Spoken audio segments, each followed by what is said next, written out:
Alors, on a fait une grande parenthèse sur la thermodynamique, d'accord?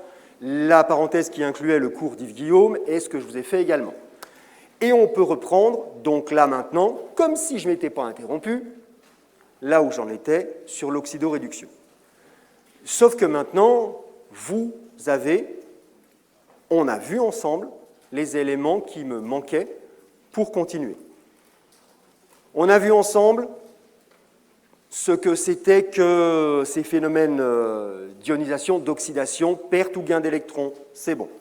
Pourquoi ça conduisait à des électrons présents dans l'électrode et donc à, en tout cas, de manière non chiffrée, purement, je dirais, factuelle, à une apparition de potentiel dans les électrodes, et plus particulièrement une apparition de différence de potentiel quand on construit un système de piles. D'accord? Maintenant, ça, il faut aller le regarder de beaucoup, beaucoup plus près. Ou plutôt d'une manière plus rigoureuse. Je prends toujours mon exemple de la pile Daniel, d'accord, parce que ça fonctionne bien. Mais encore une fois, on prend n'importe quelle réaction d'oxydoréduction, des réactions d'oxydoréduction qu'on peut avoir dans les cellules, dans les organismes vivants, ça ne changerait rien, d'accord? On aurait le même type de raisonnement au final. Mais je reprends mon électrode de zinc. Donc, de ce côté-là, on a une oxydation du zinc, hein, c'est ce sur quoi on était arrivé, l'oxydation du zinc. Et, en retournant dans ma parenthèse, un des points importants sur lequel je suis arrivé dans la démonstration de la thermo, c'est que quand on est dans un système réactionnel, la somme des, je simplifie, potentiels chimiques, c'est l'enthalpie libre de réaction. Cette enthalpie libre, si elle est négative, la réaction est spontanée. Si elle est positive, la réaction n'est pas spontanée. Si elle est égale à 0, c'est qu'on est à l'équilibre. D'accord? Voilà. C'était le point important.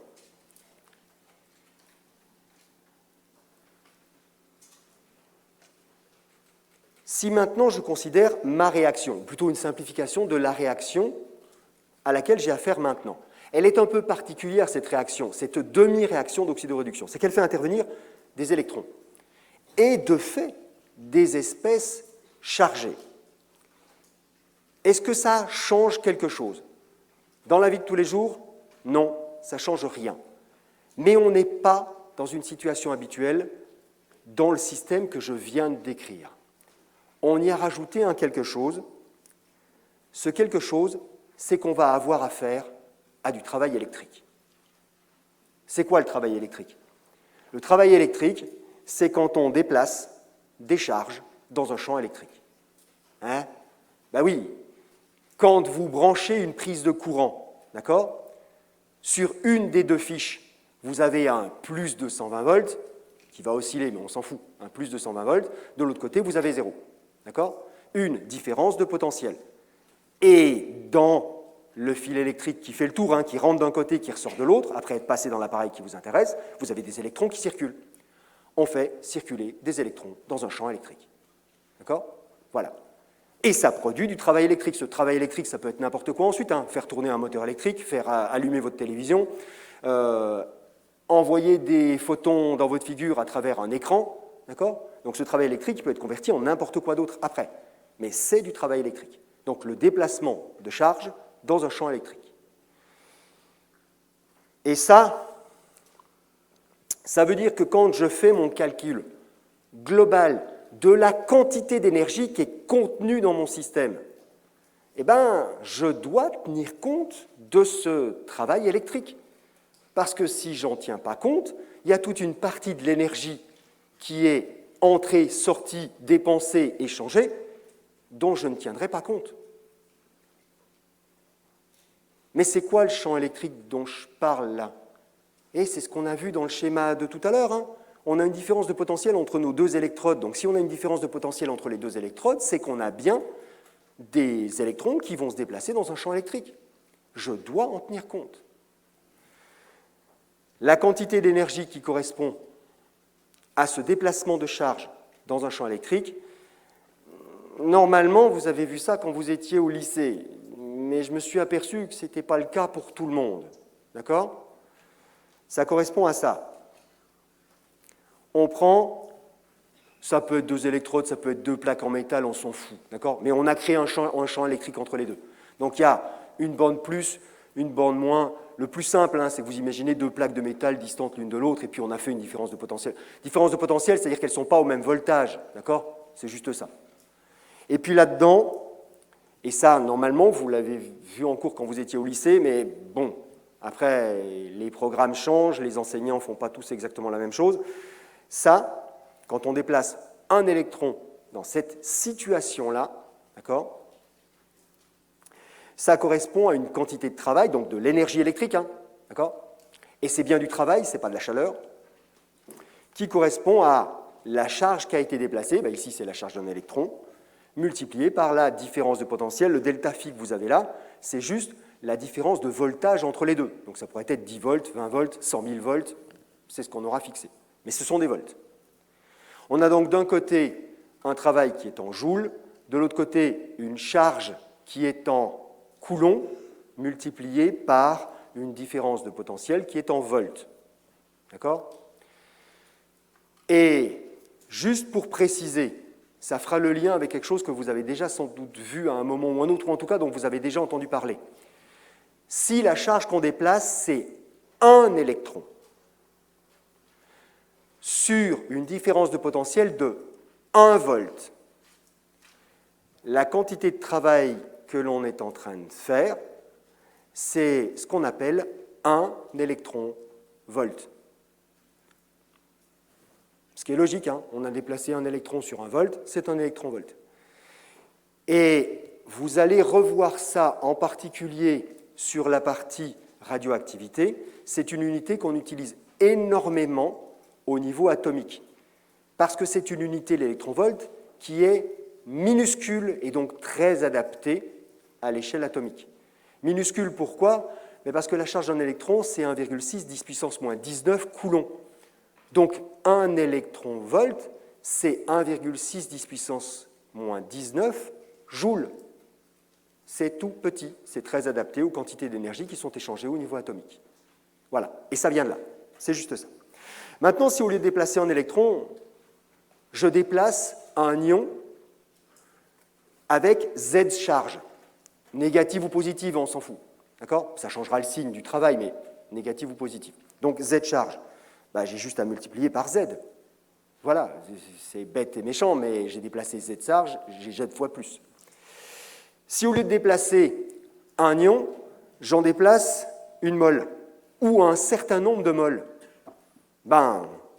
je multiplie par cette mole ou ce nombre de moles. D'accord? Donc là, j'ai pris le nombre d'Avogadro, donc j'ai déplacé une mole d'ion chargé Z fois, d'accord? Avec Z charge. Voilà. Et ça, je suis presque sûr que vous l'avez déjà vu précédemment, même sans vous en rendre compte. En partie, en tout cas. Parce que N fois E, on note ça, grand F, un Faraday. Une mole de charge élémentaire, ça s'appelle un Faraday. 96 500 coulombs. Et ne me dites pas que ce grand F, vous ne l'avez jamais vu. D'accord? Vous l'avez déjà vu. Eh bien, il vient de là. Donc, le grand F, le Faraday, c'est la charge transportée par une mole d'électrons. D'accord? Ou de charge élémentaire, ce qui revient au même, parce que ça pourrait être aussi des ions positifs. C'est bon? Et donc, quand on déplace Z mol de charge, on a cette quantité de travail. Ce qui fait le lien avec ce que j'avais écrit donc ici. Quand je l'ai écrit avec mes potentiels chimiques, j'ai considéré que je déplaçais Z mol de charge dans la différence de potentiel dans le champ électrique qui est noté derrière, qui va s'exprimer en volts. Voilà d'où ça vient. OK? Donc le lien est fait, normalement, c'est reconnecté avec ce que vous êtes en tout cas supposé savoir. Ce potentiel chimique plus le travail électrique, on l'appelle le potentiel électrochimique.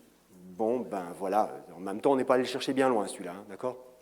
Donc, c'est le potentiel électrochimique, c'est la quantité de travail, la quantité d'énergie chimique plus la quantité d'énergie électrique.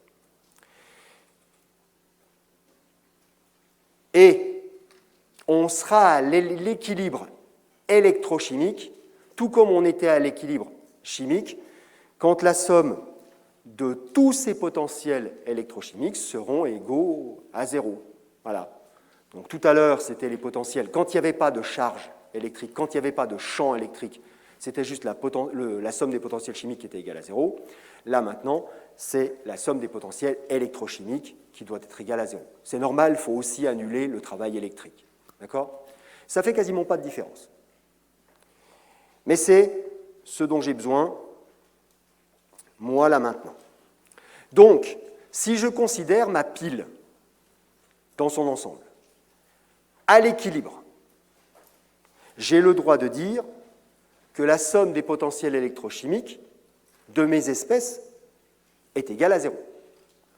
Donc, le potentiel chimique de Zn2+, plus 2 fois le potentiel électrochimique des électrons, bah oui, il y en a 2, d'accord, moins, pourquoi moins?